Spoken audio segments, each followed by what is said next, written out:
భారతీయ సంస్కృతి సంరక్షించాలని పరితపించే సౌరులందరూ భక్తాగ్రస్తులందరూ కూడా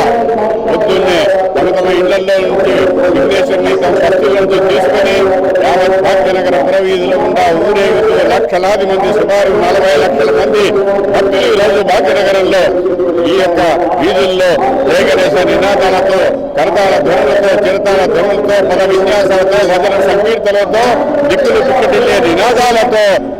విభిన్న ఆకృతులతో విఘ్నేశ్వరుని మంచిగా అలంకరించుకొని వస్తున్నటువంటి భక్తులు ఈ కాషాయ వర్ణంతో భాగ్యనగర పురవీధులు కాషాయ కిరణాలు ప్రవహిస్తున్నాయనేటువంటి వాతావరణం నిర్మాణం చేశారు. ఈ యొక్క ఉత్సవంలో భాగ్యనగరంలో ఒక వినూత్న సృష్టి, దేశభక్తి, దైవభక్తి, సమృద్ధమైనటువంటి హిందూ శక్తి, కులం లేదు, వర్గం లేదు, ప్రాంతం లేదు, భాష లేదు, రాజకీయాలు అసలే లేవు. మేమంతా గణనాథుని భక్తులమే. మా యొక్క విఘ్నాలు గణేశుడు దూరం చేయాలని, మా ఇల్లు బాగుపడాలి, మా బస్తీ బాగుపడాలి, మా పట్టణం బాగుపడాలి, మా రాష్ట్రం బాగుపడాలి, మా దేశం బాగుపడాలి. మన సంస్కృతి వసుధైక కుటుంబ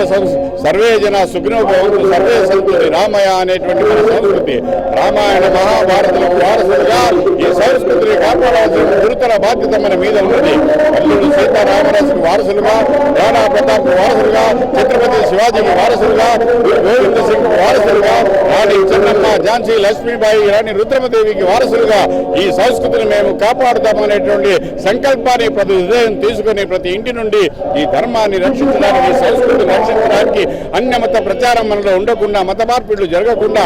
దేశ విచ్ఛిన్నకర శక్తులు మన ప్రాంతంలో ఉండకుండా ఈ దేశాన్ని సర్వతోముఖాభివృద్ధి తీసుకొని పోయి ఆర్థిక, సామాజిక, వైజ్ఞానిక రంగాల్లో ప్రపంచంలో అగ్రరాజ్యంగా తీర్చిదిద్దడంలో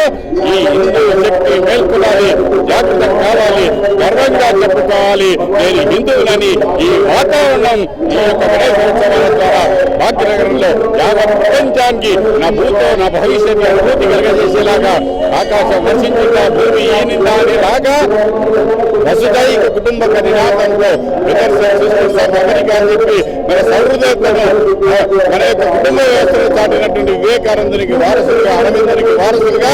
మనం ఈ సంస్కృతిని కాపాడవలసినటువంటి అవసరం మనకు ఉన్నదని ఈ ఉత్సవాల ద్వారా ప్రేరణ తీసుకుని యావత్ ప్రపంచానికి ఆదర్శంగా భాగ్యనగరం ఉన్నదని ఒక చరిత్రను సృష్టించడంలో అందరూ కలిసి రావాల్సిందిగా భాగ్యనగర గణేశోత్సవం తరఫున పిలుపునిస్తున్నాం.